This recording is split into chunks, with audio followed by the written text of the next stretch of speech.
Assalamualaikum warahmatullahi wabarakatuh. Sebelum masuk ke materi, di sini saya akan memperkenalkan profil kampus kami, yaitu UNIBDU, Universitas Pesantren Tinggi Darul Ulum Jombang. UNIBDU adalah salah satu kampus di Indonesia yang memasukkan nuansa pesantren ke dalam kegiatan belajar mengajarnya. Universitas ini didirikan pada tahun 2001 dan memiliki 4 program unggulan, yaitu pengembangan Al-Quran melalui PSG Pusat Studi Al-Quran, pengembangan bahasa melalui PSB Pusat Studi Bahasa, pengembangan teknologi komputer dan internet melalui Puskomnet Pusat Komputer dan Internet, dan yang terbaru adalah pembelajaran tentang negara-negara ASEAN melalui PSA Pusat Studi ASEAN dan memiliki akreditasi B. UNIBDU dirintis dan didirikan oleh seorang ulama karismatik, Kyai Haji Muhammad Asad Umar, yaitu Ketua Majelis Pengasuh Pondok Pesantren Darul Ulum, yang juga dikenal sebagai tokoh Islam yang nasionalis. Demikian sedikit profil dari kampus kami yang bisa kami sampaikan. Oke, kita sekarang akan masuk ke materi yang akan kelompok kami jelaskan. Kami dari kelompok 1 akan mempresentasikan tentang Big Data, kecerdasan buatan, blockchain, dan teknologi finansial di Indonesia. Kami dari kelompok 1 yang beranggotakan, yang pertama Suryo Bagus Suseno, dan yang kedua Mok Halim, dan yang ketiga saya sendiri Dian Anggayo, dan nomor 4 ada Ahmad Baidawi, dan yang terakhir nomor 5 ada Amin Hiful. Kali ini saya akan menjelaskan tentang Big Data. Apa itu Big Data?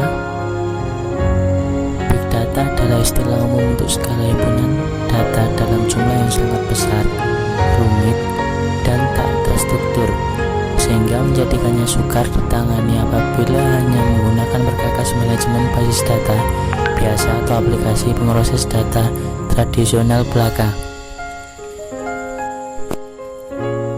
Di sini adalah gambar sebuah big data, yaitu data yang sangat luas yang ada di luar bumi,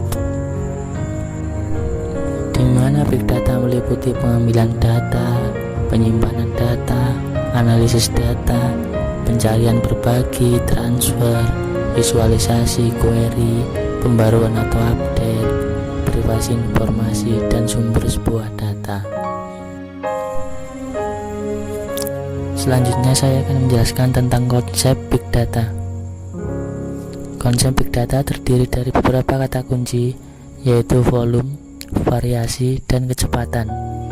Menurut Lenny 2012, Yilokopos, dan Eaton 2011 di Bol 2012. Di sini merupakan ilustrasi konsep dari Big Data, yaitu volume plus variasi plus kecepatan. Dan kali ini volume adalah big data secara literal, berarti data yang sangat besar atau banyak.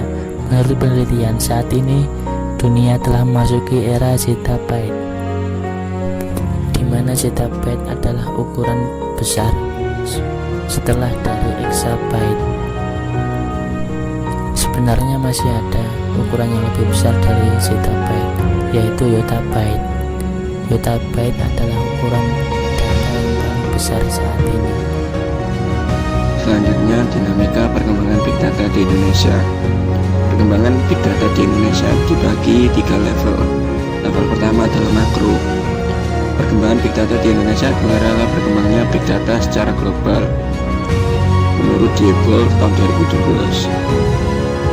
Yang kedua adalah level MISO.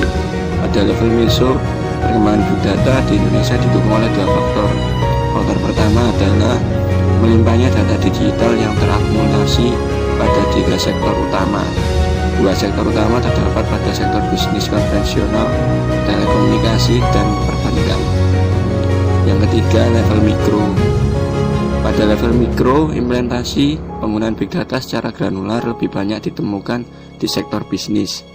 Para pelaku usaha berharap bahwa penggunaan big data dapat membantu mereka menjalankan bisnis dengan lebih baik. Selanjutnya, peluang dan tantangan perkembangan Big Data di Indonesia. Di sini ada 3 faktor. Faktor pertama adalah aspek manusia atau SDM, dibagi menjadi 2, pengembang teknologi dan pengguna teknologi. Pada pengembang teknologi, peluangnya adalah berkembangnya peluang bisnis dan investasi Big Data. Tantangannya, kurangnya SDM dengan kemampuan yang mumpuni dalam pengolahan Big Data. Pengguna teknologi, peluangnya harapan pada teknologi Big Data untuk pengambilan keputusan yang lebih efektif dan efisien. Tantangannya, resiko teknologi, privasi dan keamanan data. Faktor kedua adalah faktor aspek teknis, dibagi menjadi 2. Pertama adalah data atau utama, banyak data yang dapat diolah. Peluangnya, tantangannya, ketersediaan data, terutama data publik yang tidak terkonsolidasi. Yang kedua, penunjang atau infrastruktur, meningkatnya penetrasi internet dan penggunaan telepon pintar. Tantangannya, sistem penyimpanan dan pengolahan data yang masih relatif mahal. Aspek ketiga adalah aspek tata kelola, dibagi menjadi 2, yaitu pemerintah dan non-pemerintah. Pada pemerintah, peraturan Perpres 1 data dapat menjadi basis data publik yang terkonsolidasi. Tantangannya adalah belum ada panduan mekanisme audit pegiat Big Data. Pada non-pemerintah, peluangnya adalah beberapa komunitas Big Data mulai terbentuk dan dapat menjadi tempat untuk meningkatkan kemampuan SDM. Tantangannya, minimnya kolaborasi antar aktor untuk menjaring talenta. Saya akan menjelaskan tentang kecerdasan buatan. Konsep kecerdasan buatan atau artificial intelligence adalah suatu program komputasi yang dapat membuat mesin bekerja layaknya kecerdasan manusia, seperti mengambil keputusan, memecahkan masalah, dan melakukan prediksi. Oleh karena itu, kecerdasan buatan juga disebut external intelligence. Kecerdasan buatan bekerja menggunakan algoritma dengan machine learning dan deep learning sebagai 2 teknik yang paling populer untuk memproses data menggunakan kecerdasan buatan. Algoritma secara singkat merujuk pada instruksi komputasi yang tersusun secara berurutan. Algoritma ini yang kemudian menjadi resep bagi program kecerdasan buatan yang menghasilkan prediksi dan luaran. Algoritma menggunakan machine learning adalah subset dari kecerdasan buatan untuk membuat suatu mesin menjadi cerdas. Algoritma machine learning pada suatu mesin pertama-tama mempelajari pemberian data atau input yang dilakukan manusia kepada suatu mesin. Sedangkan algoritma menggunakan deep learning adalah bidang turunan dari machine learning. Dibandingkan machine learning, deep learning bekerja lebih mandiri. Kemudian dinamika perkembangan kecerdasan buatan di Indonesia. Dinamika perkembangan kecerdasan buatan terbagi menjadi 3, yaitu makro, meso, dan mikro. Transisi inovasi pada makro adalah ketersediaan data yang masif, kemampuan komputasi atau hukum Moore.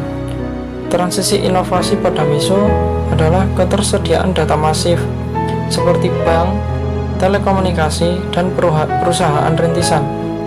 Transisi inovasi pada mikro adalah peningkatan pendapatan produktivitas produk baru, beragamnya aktor kemunculan perusahaan rintisan, kesadaran pemerintah, forum diskusi.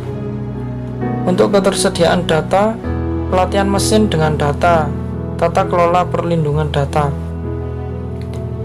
Tidak hanya transisi inovasi, makro, meso, dan mikro memiliki faktor yang menghambat. Faktor yang menghambat meso adalah TIK tidak meratanya penetrasi internet. Faktor yang menghambat mikro adalah keamanan data, keselarasan regulasi konsolidasi data antar aktor, kuantitas dan kualitas SDM, lanskap pekerjaan, ketersediaan data, akurasi data, konsolidasi data, konsistensi data, dan keamanan data. Ya, slide 8 akan saya lanjutkan. Blockchain. Dengan konsep blockchain mempunyai 5 kata kunci. Lancity dan Laksani 2017. Ada berbagai macam, ada 5. Yang satu, basis data yang tersebar. Yang kedua, transmisi peer-to-peer. Yang ketiga, transmisi melalui enkripsi. Yang keempat, perekaman dan secara permanen. Dan yang terakhir, kelima, berbasis pemrograman digital. Ya, slide selanjutnya adalah dinamika perkembangan blockchain di Indonesia. Ada 3 macam. Makro, paradigma open world. Yang kedua, meso. Meso ini ada macam-macam, seperti keuangan konvensional, isu kepercayaan publik. Kedua, TIC, penetrasi internet. Yang ketiga, budaya gaya hidup digital. Dan yang terakhir, keempat, sosial kelas menengah. Yang terakhir dari 3 tadi adalah mikro. Juga ada macam-macam, seperti sosial layanan finansial. Yang kedua, penggunaan meningkat forum diskusi online. Yang ketiga, perlindungan konsumen oleh pemerintah. Dan ya, terima kasih. Maaf jika ada salah kata atau perkataan, mohon dimaklumi. Assalamualaikum warahmatullahi wabarakatuh.